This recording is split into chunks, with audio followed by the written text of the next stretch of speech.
Assalamualaikum warahmatullahi wabarakatuh. Kali ini masuk lagi servisan Vivo Y15s. HP ini masuk dalam kondisi mati total. Jadi sudah kami coba untuk pengecasan dan sudah kami coba juga untuk dihidupkan, tapi tidak ada tanda-tanda kehidupan. Langsung aja kita bongkar HP-nya.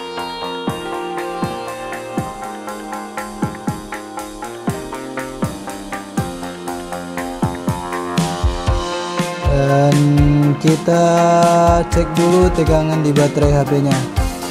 Di sini kita menggunakan seperti biasa, kita menggunakan multitester. Kita setting ke mode call, dan kita ukur tegangan baterainya. Letakkan yang merah di positif, yang hitam di negatif.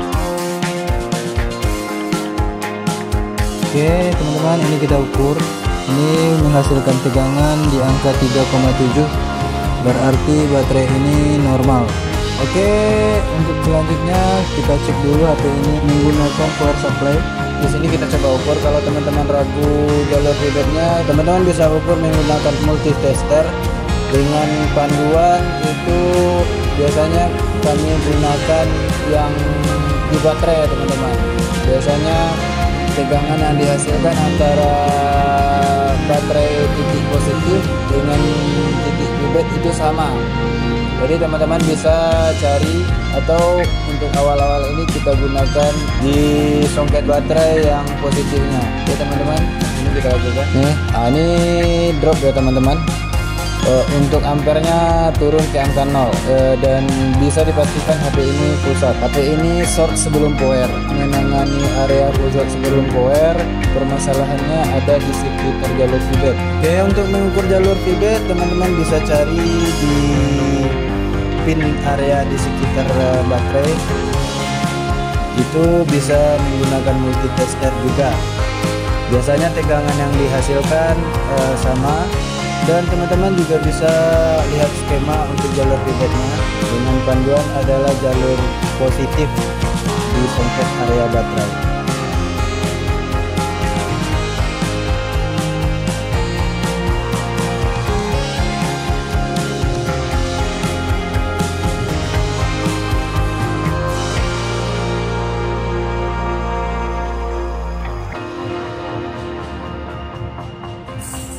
Jadi kita setting dulu multitester ke mode dioda, dan kita ukur tegangannya. Ini HP-nya full short ya teman-teman. Ini titik feedback. Jadi HP ini adalah short sebelum power. Kasus short sebelum power itu rata-rata kerusakannya adalah di jalur feedback, dan tidak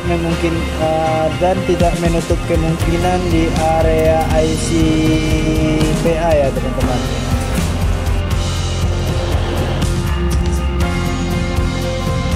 Kita analisa dulu di area IC cas, apakah di sini permasalahannya. Di sini kita ukur. Ini short, normal, short juga, short, normal, normal, normal, normal. Jadi area bawah IC cas ini short semua ya teman-teman. Untuk yang short ini, apakah permasalahannya di IC cas ini atau di bagian area yang lain? Karena kami udah terlanjur bongkar juga untuk area IC cas. Jadi untuk kasus short sebelum power ini teman-teman bisa langsung suntik menggunakan NBR dan raba-raba di bagian yang panas. Dan teman-teman raba menggunakan jari, dan di situ ketika teman-teman menemukan titik yang panas, teman-teman bisa bongkar kaleng yang di area yang panas tersebut. Jadi kami menganalisa di sini kemungkinan di jalur cas, di area IC cas. Makanya langsung aja kami bongkar kaleng di area isi cas. Apakah di sini permasalahannya?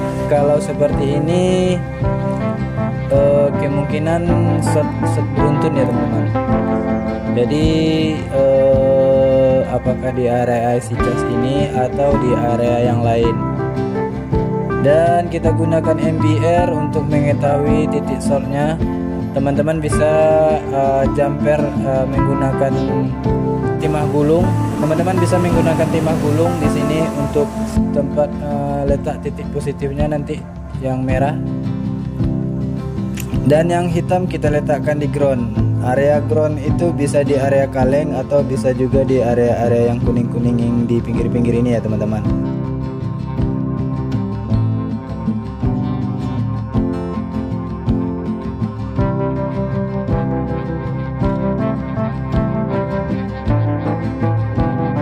Ini kita letakkan di ground yang hitam, dan yang merah kita letakkan di jalur pivot. Sambil di sini kita raba-raba juga di bagian mana yang teman-teman bisa perhatikan di sini. Apakah di area isi casnya atau di area yang lain? Karena biasanya kami gunakan timah gulung yang agak besar dari ini ya teman-teman. Tapi ini kebetulan di area tempat kami beli part adanya yang kecil, jadi terpaksalah kami beli yang kecil. Oke. Jadi kemungkinan tidak di area isi cas ini ya teman-teman. Jadi tidak ada yang panas di area isi cas.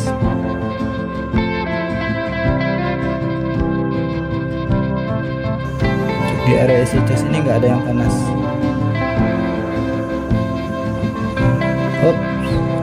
Nah ini panas kayaknya di area ICPA. Ini di jari manis saya terasa agak panas juga di area ICPA. Kemungkinan permasalahannya ada di area ICPA. Oke. Nah ini di bagian jari jempol saya ini terasa panas ya teman-teman.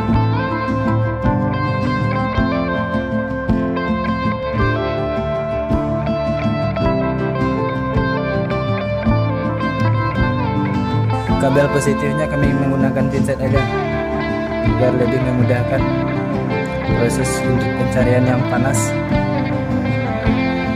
Nah ini di area ICPA terasa panas, dan untuk area IC power aman-aman saja, tidak ada yang panas. Nah ini area IC power aman. Oke, langsung aja kita bongkar di area ICPA. Ini kami tidak menyertakan pembongkarannya karena tidak terekam kamera juga saat kami membongkar. Jadi teman-teman bisa bongkar aja sendiri dengan cari celah untuk pembongkaran kalengnya, dan jangan sampai ada kapasitor yang terlepas. Oke teman-teman, kita coba cek di area ICPA. Ini kaleng udah kami bongkar.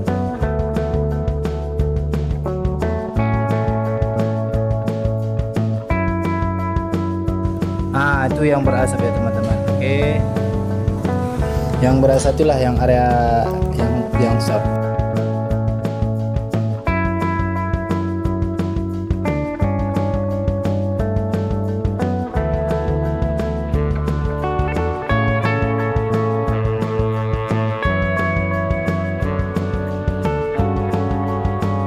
Oke teman-teman bisa perhatikan tadi ya, untuk lebih jelas kami gunakan fluk padat Sionka ya teman-teman, agar teman-teman bisa juga untuk memperhatikan area-area yang berasap tadi. Jadi di sini kami gunakan fluk padat Sionka untuk teman-teman bisa ketahui juga, dan teman-teman juga bisa menangani kasus ini menggunakan fluk padat Sionka ini. Jadi fluk padat Sionka ini fungsinya adalah untuk cek short. Apabila tidak terdeteksi oleh MBR, kita bisa gunakan fluk padat Sionka ini. Kita asapi dan kita pastikan asapnya benar-benar menempel di area-area IC ini dan area-area kapasitor dan resistor ini ya teman-teman. Jadi lumuri dan pastikan dia udah benar-benar terasapi. Oke teman-teman, kita coba lagi hubungkan yang hitam ke ground dan yang positif kita letakkan di jalur pivot. Teman-teman bisa perhatikan di sini di area yang berasap tadi.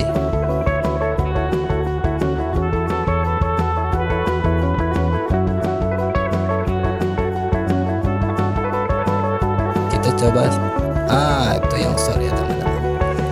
Ini dua kapasitor ini kemungkinan short. Kapasitor ini kemungkinan short. Jadi nanti kita bongkar aja kapasitor yang short ini. Dan untuk kapasitor itu tidak masalah, kita bongkar aja teman-teman. Tetapi untuk resistor ada baiknya kita ganti.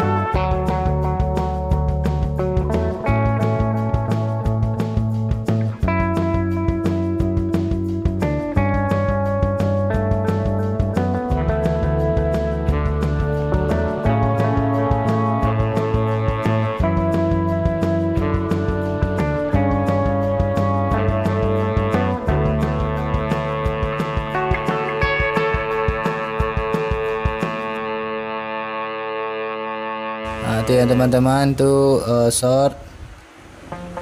Teman-teman bisa lepaskan nanti. Oke, yang ini short. Untuk short kemungkinan yang ini ya teman-teman, biang keroknya.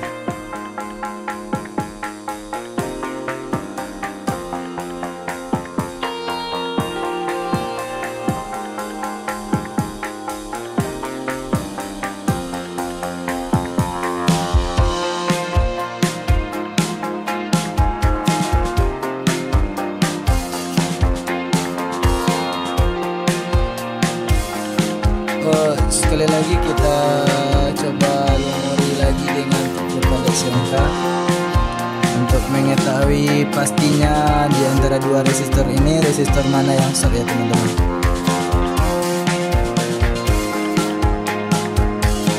Sebelum kita copot kapasitor yang short, jadi kita pastikan dulu yang mana yang short. Jadi nanti agar tidak double, kita copot kapasitornya.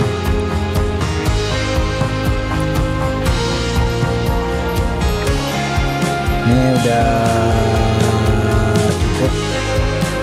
Lagi kita coba, kita letakkan yang hitam ke ground dan yang positif, yang merah ke jalur pivot. Teman-teman perhatikan di sini. Ini tidak mengeluarkan asap, apakah sudah teratasi atau belum, tapi masih panas. Jadi kemungkinan di area kapasitor paling ujung ini yang short. Oke, di sini kami congkel aja. Kami congkel menggunakan solder. Tapi karena jaraknya terlalu dekat dengan IC PA, ragu juga sih, takut teman-teman bisa hati-hati untuk pelepasannya menggunakan solder. Nanti IC-PA nya bisa kepanasan dan membuat IC-PA nya jadi gelembung.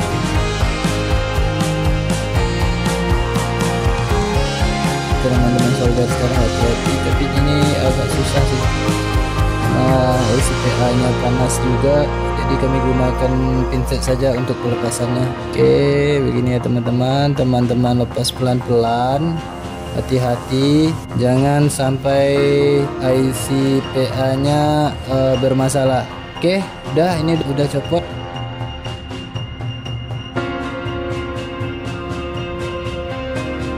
Kita coba lagi dengan NBR. Masih ada satu lagi yang short ya teman-teman. Ini yang atau apakah yang ini yang biang keroknya tadi. Tapi udah terlanjur bongkar juga, gak apa-apa. Lanjut aja lah, kita bongkar yang kapasitor yang satu ini. Ini udah kita bongkar. Dan kita coba tes lagi menggunakan MBR apakah masih ada yang short. Dan perhatikan juga di ampere MBR sudah tidak ada pergerakan, dan itu membuktikan HP ini sudah normal. Coba kita pasang dulu, kita tes apakah sudah hidup HP-nya, apakah permasalahannya sudah terselesaikan atau masih ada yang lain. Teman-teman pasang lagi songket baterainya dan kita rapikan, kita coba hidupkan.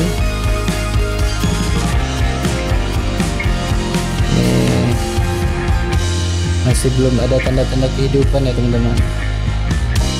Ini kemungkinan di baterai ini yang belum pas maksudnya, atau juga di bagian fleksibel power dan volume atas serta volume bawah ini yang masih belum nempel. Jadi kita coba cas dulu apakah ada tanda-tanda kehidupan.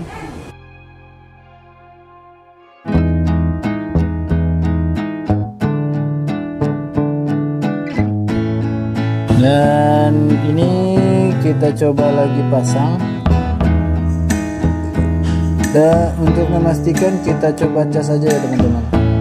Kita coba cas apakah udah ada tanda-tanda pengisian daya. Nih alhamdulillah udah keluar logo petirnya. Dan ini baterainya ada 39%. Seharusnya sudah bisa kita hidupkan ya teman-teman. Jadi kita gunakan pinset. Jadi kemungkinan ini fleksibelnya belum rapi pasangnya ya teman-teman. Ini kita gunakan pinset aja, nanti kalau masih tidak mau kita cari titik powernya. Sebelumnya kita pasang dulu kabel antena ini. Kita pasang dulu kabel antena ini. Dan kita coba ulang hidupkan lagi ya teman-teman.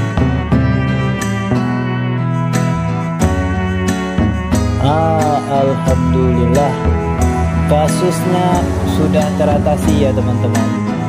Jadi untuk short total yang menyebabkan HP ini mati sudah tertangani dengan baik dan HP sudah hidup normal. Oke, kita coba tunggu dulu untuk masuk ke menu. Dan teman-teman bisa perhatikan di sini, dan pengerjaannya bisa teman-teman perhatikan dari awal tadi ya teman-teman. Dan lakukan trik yang kami lakukan sesuai dengan arahan yang kami sampaikan ya teman-teman. Ini sudah hidup juga dan sudah ada foto yang punya. Alhamdulillah. Oke, kita pasangkan lagi dan kita rapikan semua. Kita pasang kamera dan kita pasang juga songket fingerprintnya, serta kita rapikan semuanya lagi ya teman-teman. Kita pasang scope dan kita presisikan posisinya. Coba kita rapikan di sini.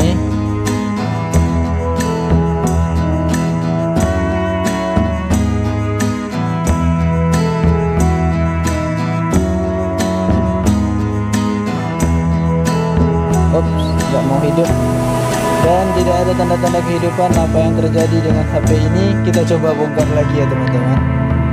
Ini kemungkinan masih ada yang tidak, lupa itu tadi tempat jumperan jalur feedbacknya tadi belum kita bersihkan ya teman-teman. Kemungkinan permasalahannya di area itu. Jadi nanti kita bersihkan dan juga kita bersihkan juga area-area yang telah kita lumuri dengan padat siongka tadi. Oke, jadi kemungkinan permasalahannya di titik jalur feedback tadi masih belum kita bersihkan. Mungkin ground dia karena terhubung ke songket baterai. Ini kita bersihkan dulu, kita rapikan menggunakan switch pembersih timah, dan kita bersihkan sisa-sisa plug padat siongka tadi. Dan lanjut kita pasang lagi apakah sudah ada tanda-tanda kehidupan ataukah masih mati HP-nya.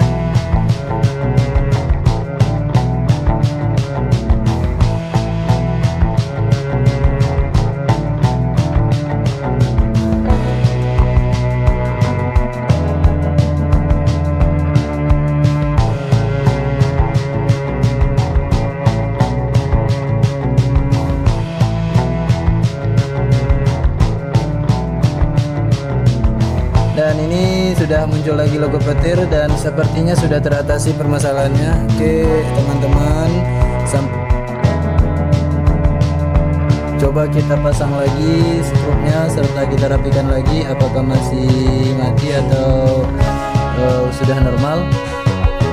Tapi feeling kami sih di jalur VBET tadi yang bermasalah karena belum dibersihkan juga.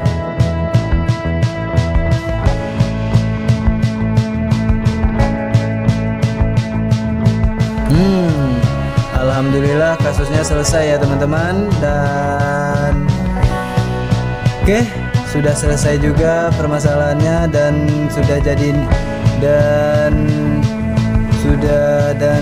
sudah teratasi juga permasalahannya, dan HP sudah mau hidup juga. Mungkin cukup sampai di sini dulu pembahasan kita. Sebelum teman-teman beralih channel, teman-teman bisa like dulu serta subscribe channel ini dan juga bunyikan loncengnya agar dapat update saat kami upload video. Oke teman-teman, sampai di sini dulu perjumpaan kita. Bertemu lagi di video dan kasus selanjutnya, dan kami sudahi dengan wabillahi taufiq wal hidayah. Wassalamualaikum warahmatullahi wabarakatuh.